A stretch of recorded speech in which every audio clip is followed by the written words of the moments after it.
Oh, of all the horror reboots, of all the video game adaptations, Silent Hill. Yeah, I can get with this. We're getting a new Silent Hill movie. I can honestly get with this. I think this is pretty good news.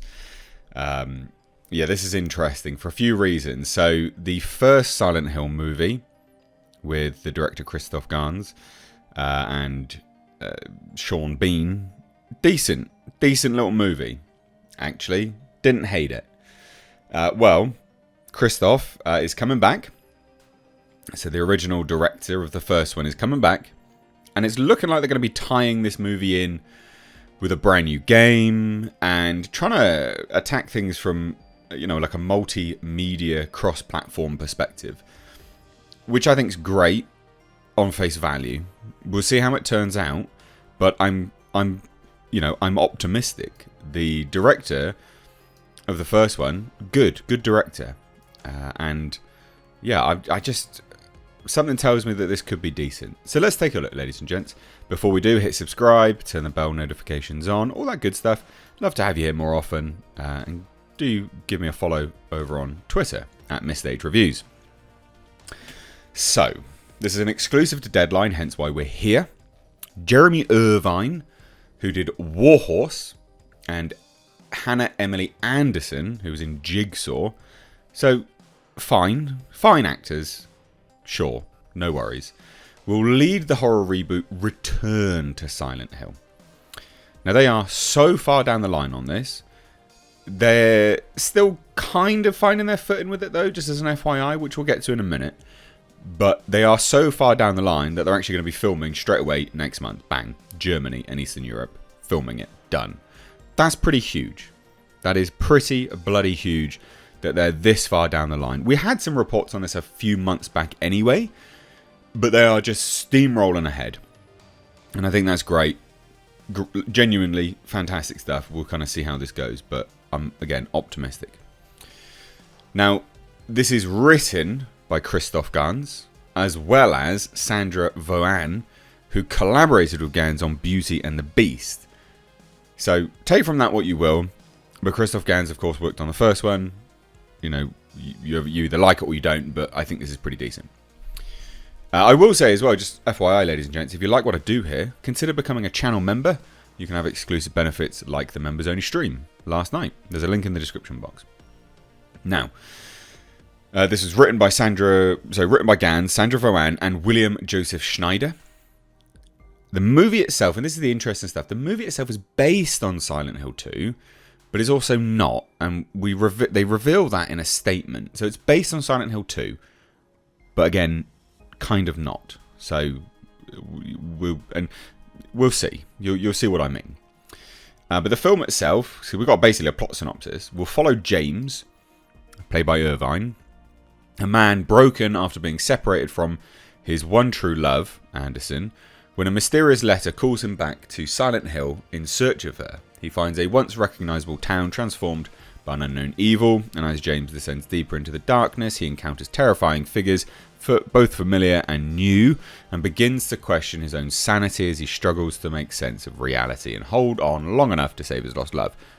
That sounds like Silent Hill 2, right? So it is based on Silent Hill 2, but it's also not. So, here's the statement to explain what I mean. This is by Christoph Gans, the statement. Return to Silent Hill is a mythological love story about someone so deeply in love they're willing to go to hell to save someone. I'm delighted to have the wonderful talents of both Jeremy Irvine and Hannah Emily Anderson take us on this journey into a psychological horror world that I hope will both satisfy and surprise fans of Silent Hill. Good statement.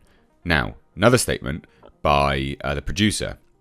Christoph and I have been working closely with our partners at Konami as they update the video game, so here you go, to also create a version of Silent Hill for the theatrical audiences of today. You will still find the iconic monsters, but there will also be new designs. We are confident that this new film and Konami's updated game together will propel the franchise forward for years to come. So it's not strictly speaking based off Silent Hill 2. There is an updated game. They're updating a lot of stuff. And yeah, there's some things in there they talk about, an audience of today. I know that will put a lot of people off. I don't see the issue here. And coincidentally, there's even an advert, you can just see it here, for Resident Evil 4 remake. This sounds like they're doing something very similar to that, but also trying to update it as well. I don't hate this. I think this is a pretty decent sounding film. But here's the interesting stuff, right? They don't have any distributors at all. So the pick is being produced by Victor Hedida, who is a producer on The Crow and Silent Hill franchises, under his Davis Films banner.